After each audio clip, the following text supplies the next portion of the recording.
पिछले कुछ वक्त से पाकिस्तान की फॉरेन पॉलिसी को लेके हेडलाइंस काफी अच्छी रही हैं। ऐसा लग रहा है मानो पाकिस्तान वर्ल्ड स्टेज पर एक जबरदस्त वापसी कर रहा है। लेकिन क्या ये तस्वीर वाकई उतनी सीधी है जितनी नजर आ रही है? चलिए इस विश्लेषण में थोड़ा और गहराई से समझते हैं। देखिए, एक के बाद एक कई बड़ी चीजें हुई हैं। सऊदी अरब के साथ एक नया डिफेंस पैक्ट हो गया, अमेरिका से रेयर मिनरल्स पर जरूरी बातचीत चल रही है, और तो और गाजा पीस समिट में भी पाकिस्तान सेंटर स्टेज पर नजर आया। इन सब ने मिलकर इस बात को और मजबूत कर दिया है कि पाकिस्तान शायद मुस्लिम दुनिया में अपनी पुरानी केंद्रीय भूमिका में वापस लौट रहा है। सुनने में तो ये सब बहुत ही प्रभावशाली लगता है ना? लेकिन सवाल यही है कि क्या ये सच में एक नई शुरुआत है, एक पुनर्जागरण, या फिर पर्दे के पीछे कहानी कुछ और ही चल रही है? और बस यहीं पर पूरी कहानी एक नया मोड़ ले लेती है। सोर्स का ये एक वाक्य पूरी तस्वीर को पलट देता है। ये कह रहा है कि ये सब कोई शानदार वापसी नहीं है, बल्कि दबाव में लिया गया एक बहुत ही कैलकुलेटेड फैसला है। मतलब ये कदम ताकत से नहीं, बल्कि मजबूरी में उठाए जा रहे हैं। तो सवाल ये उठता है कि आखिर वो कौन सी मजबूरियां हैं? देखिए, ये कोई अचानक हुआ बदलाव नहीं है। इसके पीछे 3 बहुत बड़े बाहरी दबाव हैं। ये वो वजह हैं जो पाकिस्तान को इस रास्ते पर धकेल रही हैं। हम इन 3 वजहों को एक एक करके समझेंगे। पहली है अफगानिस्तान से अमेरिका के जाने के बाद जो खालीपन बना है। दूसरी, अमेरिका और भारत के बीच बदलता हुआ समीकरण। और तीसरे, बलूचिस्तान के खनिजों पर खेला गया एक बहुत बड़ा और उतना ही जोखिम भरा दांव। तो चलिए सबसे पहले बात करते हैं अफगानिस्तान की। जब अमेरिका ने वहां से अपनी सेनाएं हटाईं तो उस पूरे इलाके में एक पावर वैक्यूम, एक रणनीतिक खालीपन बन गया, और इसी खालीपन ने पाकिस्तान के लिए एक नया दरवाज़ा खोल दिया। इसे ऐसे समझिए, उस रीजन में एक तरफ ईरान है और दूसरी तरफ तालिबान की हुकूमत। ऐसे में अमेरिका को एक ऐसे पार्टनर की ज़रूरत है जो वहाँ के हालात पर नज़र रख सके, जिसका उस इलाके में अच्छा खासा प्रभाव हो और जिसके पास ज़मीनी इंटेलिजेंस नेटवर्क हो। और इस रोल के लिए पाकिस्तान से बेहतर कौन हो सकता है? उसकी लोकेशन, उसका पुराना इंटेलिजेंस नेटवर्क और दशकों से अफगान मामलों में उसकी जो गहरी पकड़ रही है, ये सारी चीज़ें उसे अमेरिका के लिए एक बहुत ज़रूरी पार्टनर बनाती हैं। अगर अमेरिका को उस रीजन में अपनी पकड़ बनाए रखनी है तो पाकिस्तान उसके लिए एक नेचुरल चॉइस है। अब आते हैं दूसरी बड़ी वजह पर, भारत।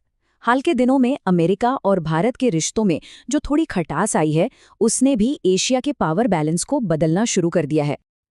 अब देखिए, एक तरफ तो अमेरिका और भारत चीन को रोकने के लिए साथ काम कर रहे हैं। ये उनकी साझा रणनीति है। लेकिन सिक्के का दूसरा पहलू भी है। वीज़ा और टैरिफ जैसे मुद्दों पर अनबन है। रूस के साथ भारत की नज़दीकियां अमेरिका को पसंद नहीं। यहाँ तक कि प्रधानमंत्री मोदी का बीजिंग जाना भी दिखाता है कि भारत अपने सारे ऑप्शंस खुले रख रहा है। और इसी वजह से अमेरिका के लिए पाकिस्तान की अहमियत अचानक बढ़ गई है। एशिया में पावर बैलेंस बनाए रखने के लिए अमेरिका अब पाकिस्तान को भारत के खिलाफ एक काउंटरवेट, या कहें कि एक संतुलन बनाने वाली ताकत के तौर पर देख सकता है। ये एक क्लासिक जियोपॉलिटिकल चाल है। और अब बात करते हैं तीसरे और शायद सबसे पेचीदा कारण की, बलूचिस्तान के खनिज। ये एक ऐसा सौदा है जिसमें मौके तो बहुत बड़े हैं, लेकिन उसके साथ जुड़े घरेलू जोखिम उससे भी कई ज्यादा बड़े हैं। कागज पर तो ये एक परफेक्ट विन विन सिचुएशन लगती है ना? पाकिस्तान को बहुत जरूरी अमेरिकी इन्वेस्टमेंट मिलेगा और अमेरिका को वो रेयर मिनरल्स मिलेंगे जो आज की टेक्नोलॉजी के लिए बेहद जरूरी हैं। दोनों का फायदा। लेकिन जब हम थोड़ा गहराई में झांकते हैं तो असलियत कुछ और ही नजर आती है। इस्लामाबाद और अमेरिका के लिए ये बेशक एक सुनहरा मौका है, पर बलूचिस्तान के लोगों के लिए इसका क्या मतलब है? ये वो इलाका है जो पाकिस्तान का सबसे गरीब सूबा है, जहां दशकों से सिर्फ संसाधनों को निकाला गया है और बदले में मिली है बेरोजगारी और गुस्सा। और इस गुस्से की आग में घी डालने का काम कर रहा है हाल ही में पास हुआ 2025 मिनरल्स एक्ट। ये कानून इस्लामाबाद को बलूचिस्तान के संसाधनों पर पूरा कंट्रोल देता है, जिससे सूबे की स्वायत्ता प्रैक्टिकली खत्म हो रही है। नतीजा, स्थानीय लोगों में ये डर और गहरा हो गया है कि उन्हें उनकी ही जमीन और संसाधनों से बेदखल कर दिया जाएगा। ये लाइन इस पूरे मामले का सार है।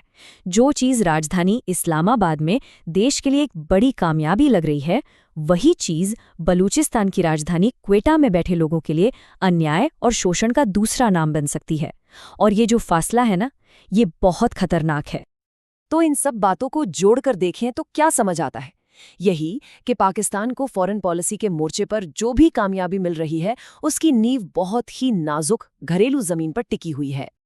तो कुल मिलाकर हाँ, ग्लोबल स्टेज पर पाकिस्तान का कद जरूर बढ़ रहा है, लेकिन ये उसकी अपनी अंदरूनी ताकत की वजह से नहीं, बल्कि बाहरी मजबूरियों की वजह से हो रहा है। और सबसे बड़ी चिंता की बात यह है कि ये विदेशी कामयाबियां देश के अंदर की पुरानी शिकायतों और जख्मों को और भड़का सकती हैं।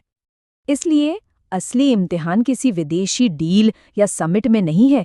असली चुनौती तो पाकिस्तान के अपने घर में है।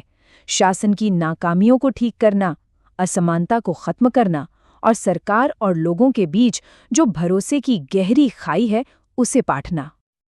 आखिर में कोई भी डिफेंस डील या मिनरल का सौदा देश के अंदर एक मजबूत सामाजिक व्यवस्था की जगह नहीं ले सकता, और शायद यही वो असली पुनर्जागरण है जिसका इंतजार पाकिस्तान आज भी कर रहा है। ये एक ऐसा सवाल है जो सोचने पर मजबूर करता है।